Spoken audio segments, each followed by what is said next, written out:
매일 성경이라고 하는 묵상 교재 큐티 잡지죠. 그 본문을 가지고 그냥 제가 쭉 맞춰서 설교하는 내용입니다. 지난 토요일까지는 예레미야 25장 끝절까지 이제 두 달에 걸쳐서 예레미야 말씀이 매일 성경 본문이었다면, 이제 이번 달 마무리할 때까지는 시편 90편부터 시작되는 말씀 몇 구절입니다.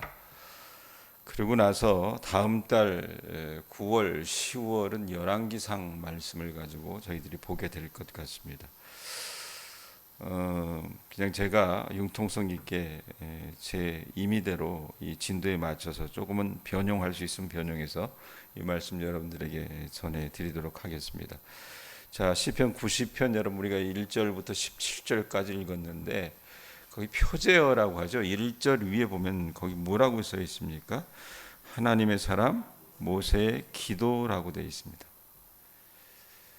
여러분 시편 1편부터 150편까지 말씀을 다 읽어보셨나 모르겠습니다만은 시편 대부분을 기록한 저자들, 대표적인 저자가 누구예요? 다윗이라고 하는 사람을 알고 있죠. 예?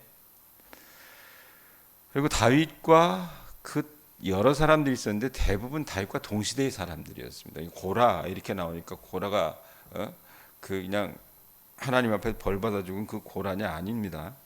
예? 다윗 시대의 사람입니다. 아삽 이런 사람들도 다윗 시대의 사람이라 그 말입니다. 자, 그런데 오늘 90편의 저자는 누구라고 얘기하고 있어요? 말씀해 보면 그 표제어에 하나님의 사람 모세의 기도라고 얘기되고 있어요. 여러분 모세는요 다윗이라고 하는 이 이스라엘의 이상왕, 이상적인 왕이 살기 이전 450년 앞선 사람이었습니다. 자, 이 모세의 기도는요 오랫동안 이스라엘 백성들 가운데 전해져 내려오다가 시편이라고 하는 이 성경이 엮어질 때에 시편에 포함이 된 거예요. 여러분 모세는 하나님이 인정하십니다. 뭐라고요?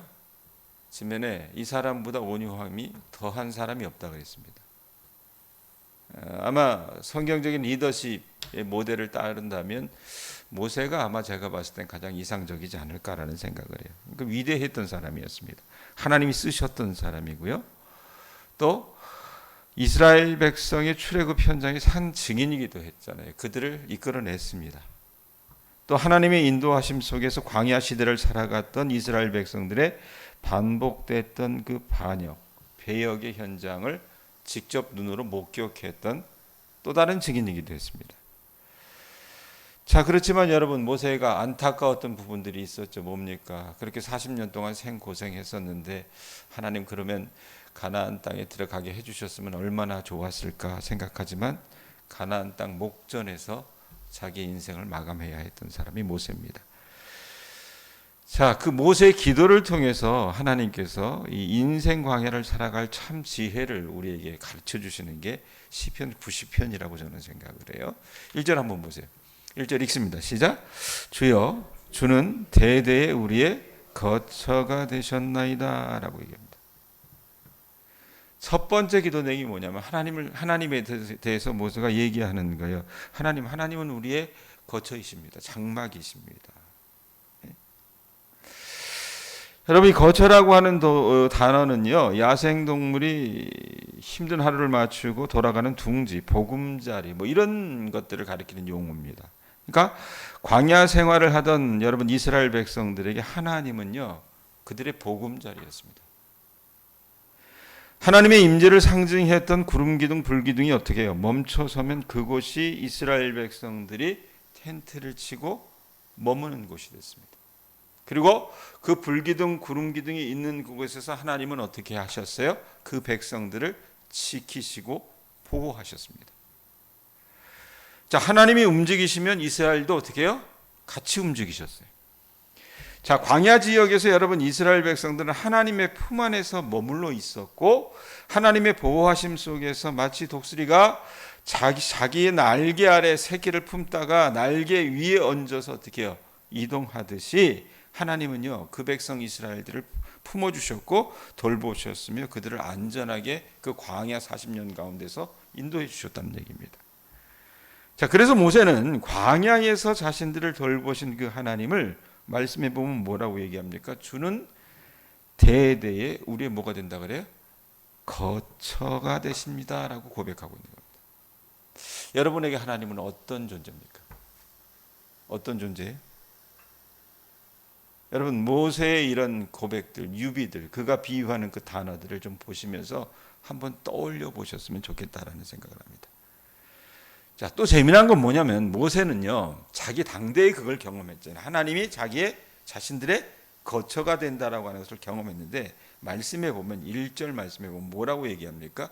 그게 자기 당대의 거처가 된다라고 얘기합니까? 뭐라고 얘기해요? 주는 대대에 우리의 거처가 되셨나이다. 이 표현이 있죠. 자신의 시대에만 해당되는 것이 아니라, 자신의 시대에만 하나님의 거처가 되는 것이 아니라 이전 세대와 앞으로의 세대에도 하나님은 그들의 거처가 되신다는 것을 모세가 어떻게 해요? 고백하고 있었다는 얘기입니다. 그래서 대대라고 하는 표현을 써요. 모든 세대에 걸쳐서 하나님은 신뢰하는 당신의 백성들의 거처가 되어 주셨고 앞으로도 우리들의 거처가 되어 주십니다. 이거 확인하세요. 아셨죠? 자, 2절 봅니다. 2절 읽습니다. 시작. 산이 생기기 전 땅과 세계도 주께서 조성하시기 전 곧 영원부터 영원까지 주는 하나님이십니다. 자, 모세가 하나님을 어떻게 받는가? 여러분 그걸 보셔야 될 것 같아요. 자, 하나님을 여러분 모세가 어떻게 받는가? 하나님은요, 산을 만드시기 전 땅과 세계를 산을 만드시고 땅과 세계를 창조하신 창조주 하나님입니다. 자, 하나님이 창조주라고 하는 그 사실 굉장히 중요해요. 그런데 모세는 여기다 하나 더 붙입니다. 뭐라고 얘기해요? 더 중요한 거 뭐라고 얘기합니까? 산이 생기기 전 땅과 세계에도 주께서 조성하시기 전 이래 놓고 뭐라 그래요? 곧 뭐라 그래요? 영원부터 영원까지 주는 하나님이시다. 영원부터 영원까지라고 하는 말. 하나님은요, 인간과 세계가 창조되기 이전부터 존재하셨던 분이시고 모든 것이 끝나는 이 인간의 종말, 인류의 종말 이후까지도 존재하시는 영원하신 분이라는 사실을 모세는 인지하고 있었다는 얘기입니다. 그래서 이 모세는 하나님을 영원부터 영원까지 우리 아버지 하나님은 주는 하나님이시다라고 고백을 해요. 여러분, 하나님은요, 우리가 이 땅에 존재하기 이전부터 계셨고 우리가 이 땅의 삶을 마감하고 나서도 여전히 존재하시는 영원하신 하나님이라고 말입니다. 이 세상에 아무것도 존재하지 않았던 그 시절, 그 이전부터 존재하고 계셨고 영원토록 존재하실 그 하나님, 그분이 모세가 알았던 하나님입니다. 제가 아까 그런 얘기했어요. 여러분은 하나님을 어떻게 알고 계시냐고요. 또 묻습니다. 얼마나 알고 계십니까? 이걸 한번 좀 자랑했으면 좋겠어요. 내가 돈이 많은 것과 경험이 많은 것과 살아온 연륜, 이걸 자랑하는 것이 아니라 성경에 보면 뭐라고 얘기했습니까? 하나님을 아는 것을 자랑하라 그랬거든요. 그걸 사모하실 수 있었으면 좋겠어요. 아셨죠? 자, 그러면 영원하신 그 하나님, 모세는 그렇게 알고 있었잖아요. 자신의 거처가 되어주신 하나님, 그런 하나님을 모세는 어떻게 해요? 그 광야 40년 동안 어떻게 체득했었던 겁니다.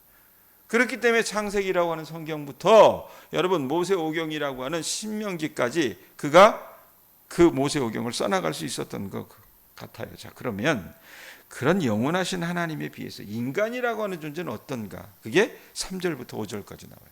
3절부터 5절까지 읽습니다. 시작. 주께서 사람을 티끌로 돌아가게 하시고 말씀하시기를 너희 인생들은 돌아가라 하셨사오니 주의 목전에는 1000년이 지나간 어제 같으며 밤의 한순간 같을 뿐이니이다. 주께서 그들을 홍수처럼 쓸어가시나이다. 그들은 잠깐 자는 것 같으며 아침에 돋는 풀 같으니이다. 푸른 아침에 꽃이 피어 자라다가 저녁에는 시들어 마르나이다. 여러분, 하나님, 그 영원하신 하나님에 비하면 인간이라고 하는 존재는요, 지극히 작은 미물에 불과해요. 그래서 말씀해 보면 뭐라고 얘기합니까? 하나님께서 인생에게 돌아가라 말씀하시는 그 순간 우리 인생이 어떻게 된다 그래요? 아침에 파릇파릇 피었다가 저녁에 시들어 말라버리는 풀처럼 한순간에 우리 인생이 어떻게 끝날 수 있다라고 얘기합니다. 자신이 보기에는 여러분 길게 여겨질지 몰라요. 우리 인간이 그러고 살잖아요. 그렇게 여겨질지 몰라도 우리 인생 여정이 하나님의 그 말씀 한마디 앞에서 어떻게 일장춘몽으로 끝나져 버릴 수 있는 게 우리 인생이에요. 주님이 돌아가라 명령하시면요, 흙으로 지어진 우리 육신은요 흙으로 돌아가야 됩니다. 우리 영혼은요 우리의 영원한 거처가 되시는 하나님께로 돌아가야 된다, 그 말입니다. 자, 그런데 이렇게 유한하고 한 폭의 풀과 같은 인생을 살아가는 이스라엘 백성들은요, 광야에서 이들이 했던 게 뭡니까? 민수기 읽으면서 봤잖아요. 이 사람들이 했던 게 뭐예요? 불순종. 수많은 불순종과 배역한 행동을 하나님 앞에 저질렀다, 그 말입니다. 자, 그리고 나서 7절부터 11절 말씀은요, 그 영원하신 하나님 앞에서 인간의 존재가 너무나도 여러분 작고 미약하다 그랬잖아요. 그 유한한 존재인 이스라엘 백성들이 얼마나 하나님의 마음을 아프게 했던지를 회상해요. 그리고 주님의 그 진노와 책망하심 속에 살아가던 그때를 돌아보며 드리는 기도가 7절부터 11절의 내용이에요. 7절부터 11절 한번 읽습니다. 시작. 우리는 주의 노에 소멸되며 주의 분내심에 놀라나이다. 주께서 우리의 죄악을 주의 앞에 놓으시며 우리의 은밀한 죄를 주의 얼굴빛 가운데 두셨사오니 우리의 모든 날이 주의 분노 중에 지나가며 우리의 평생이 순식간에 다하였나이다. 우리의 연수가 70이요 강건하면 80이라도 그 연수의 자랑은 수고와 슬픔뿐이요 신속히 가니 우리가 날아가나이다. 누가 주의 노려움의 능력을 알며 누가 주의 진노의 두려움을 알리까라고 해요. 여러분, 광야에서 여러분 이스라엘 백성들이 어떻게 했냐? 수없이 반역했습니다. 불순종했어요. 이 백성들을 대신해서 여러분 모세는 때로 중보자로 하나님 이들과 함께 가셔야 된다고, 이들을 버리시면 안 된다라고 하면서 하나님과 그 백성들 사이에 막아서면서 하나님 앞에 기도를 드렸어요. 모세는요. 그 모세의 기도에는요, 불순종해서 하나님의 그 징계 가운데 걸어왔던 백성의 여정이 얼마나 고생길이었고 험한 길이었는지 말해주고 있어요. 특별히 10절 말씀 보면 여러분 우리가 이거 잘 기억하잖아요. 설교자들이 장례식에 가면 늘 하는 말씀입니다. 뭐라고 얘기해요? 우리의 연수가 70이요 강건하면 80이라도 그 연수의 자랑은 수고와 슬픔뿐이요 신속히 가니 우리가 날아가나이다. 요즘 100세 시대라고 하죠. 그죠? 모르겠어요. 동양면에 100세까지 사시는 분이 있나? 있어요? 간혹 있죠. 그죠? 예? 근데 여기 강남에 가서 이렇게 제가 예전에 그 사랑의 교회에서 장례식을 집전하는 목사였는데 이렇게 집전하다 보면 거기는요 잘 먹고 잘 살아서 그러신지 오래 사세요. 100세를 훌쩍훌쩍 넘기는 분들도 있어요. 보통이 90세입니다. 자, 그런데 왜 여기 70이라 그랬을까? 이 사람들 광야 생활하고 있었잖아요. 우리 노인들도 여러분 고생, 그 광야길에서 고생 죽으라고 정말 하면 어떻습니까? 수명이 단축이 돼요. 물론 모세는 120세까지 살았습니다. 하나님이 그런 강건함을 주시기는 했어요. 자, 그래서 이런 표현을 했던 겁니다. 우리 연수가 잘 살면 70이요 강건하면 80이라도 그 연수의 자랑은 뭐래요? 수고와 슬픔뿐이요 신속히 가니 우리는 날아가니이다. 평균 70밖에 안 되는 그런 인생을 살아가던 이스라엘 백성들의 불순종의 여정이 굉장히 힘들고 고단했다라고 하는 것을 모세가 어떻게 회고해 주는 거예요. 모세의 눈앞에서 그 사람들이 어땠습니까? 다 죽어갔잖아요. 두 사람 빼놓고 다 죽어갔어요. 예? 그들이 그렇게 가는 것을 모세가 봤다 그 말입니다. 자, 하나님에 비하면 이렇게 죄악과 불순종의 삶을 주 앞에서 이들이 여러분 아무것도 아니다라는 것을 이들이 알아야 된다라고 모세가 얘기하고 있지 않나라는 생각. 자, 그러면 이렇게 죄악과 불순종의 삶을 주 앞에서 성찰한 후에 12절부터 17절까지 말씀은 뭐냐면 인간이 이렇게 유한한 존재잖아요. 죄된 존재나죠. 그럼 구해야 될 게 뭡니까? 하나님의 은혜밖에 없어요. 그래서 주님의 도우심을 간구하는 내용이 12절부터 7절까지입니다. 12절 한번 읽어보세요. 읽습니다. 시작. 우리에게 우리 날 계수함을 가르치사 지혜로운 마음을 얻게 하소서. 우리 남은 인생의 날이 얼마나 될지를 헤아려 보므로 헛된 것에 인생 허비하지 않고 영원하고 참된 것의 목적과 의미를 가지고 살아가는 지혜를 얻게 해달라고 모세가 기도하고 있는 거예요. 예? 자기 인생이 얼마나 남았을지를 구체적으로 계산해 본 사람이라면 여러분 함부로 헛된 것에 자신의 인생과 시간을 허비하고 낭비하지 않게 될 것입니다. 안 그래요? 얼마 남지 않은 그 여생을 미움과 질투로 탐욕과 어떤 욕심으로 낭비하며 살아가지는 않게 될 거라고 말입니다. 여러분 우리는요 1000년 살 거라고 생각하고 있어요. 예? 또 그렇게 장담합니다. 그러나 여러분 하나님이 돌아가라 너 죽으라라고 명령하시면요 하나도 가져가지 못할 그 물질과 재산을 위해 그렇게 여러분 지금처럼 바둥거리지는 않을 거라는 생각을 합니다. 영원하신 주 하나님의 여러분 심판대 앞에 서게 될 날이 얼마 남았는지를 계산해 보는 사람이라면요 세상에서 여러분 우리가 이렇게 아둥바둥대고 살지 않을 거라고 저는 생각을 해요. 오히려 아버지 하나님 앞에서 내 삶이 유한하다는 것을 알기 때문에 어떻게 합니까? 절제하고 겸손한 삶, 또 사람들을 미워하고 시기하고 질투하기보다는 내 삶은 삶이 얼마 되지 않기 때문에 어떻게 해요? 사랑해주고 이해해주고 용서하려고 하는 삶을 살아가지 않겠어요? 그게 모세가 여러분 원했던 기도의 내용이 아닐까 싶습니다. 주님, 나에게 내 남은 날이 얼마인지를 가늠해 보게 해주십시오. 그래서 내가 헛된 것에 내 남은 인생을 허비하지 않은 채 참 지혜의 마음을 얻게 해주십시오라고 기도하고 있는 거라 그 말입니다. 이 새벽 여러분, 이 새벽 제단을 지키시는 우리 교우들 이런 모세의 영성을 추구하실 수 있기를 바랍니다. 아셨어요? 자, 그 다음에 13절 이하에서도 모세가 계속 간구해요. 13절에서 15절은 주님의 백성을 가까이 하여 주시고 기쁨의 삶을 살게 해달라고 하는 간구의 내용이고요. 16절, 17절은 주님의 백성들이 행하는 그 일들과 수고에 하나님 복을 좀 내려주십시오라고 간구하는 거예요. 자, 그 중에서 14절 한번 봅시다. 14절 읽습니다. 아침에 주의 인자하심이 우리를 만족하게 하사 우리를 일생 동안 즐겁고 기쁘게 하소서. 여러분 인생 살아가시면서 하나님의 인자하심으로 말미암아 일생 동안 즐거움과 기쁨을 누리게 해달라고 모세는 간구하고 있어요.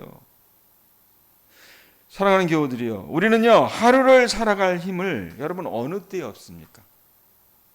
이 새벽 우리가 주님의 말씀으로부터 얻어나가야 되는 줄로 믿습니다.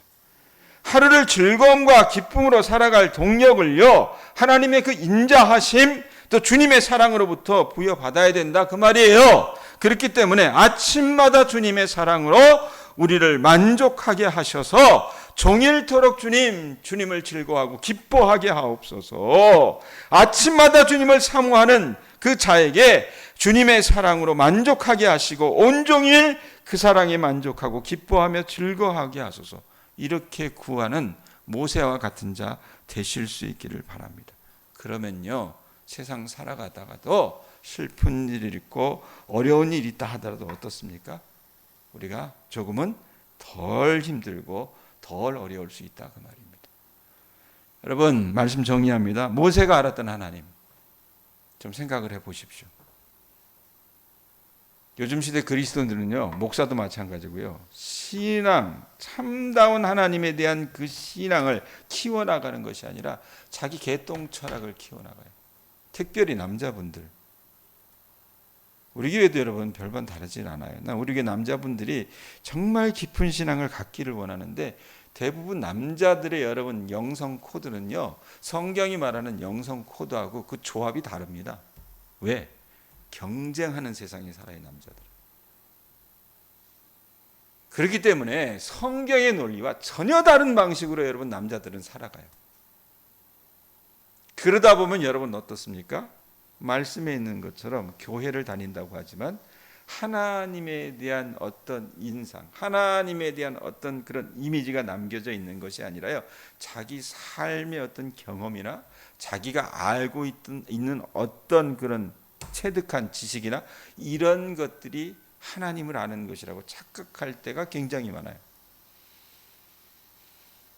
여러분, 특별히 오늘 우리 교회 남성분들에게 저는 권고하고 그들을 위해서 기도해드리고 싶습니다.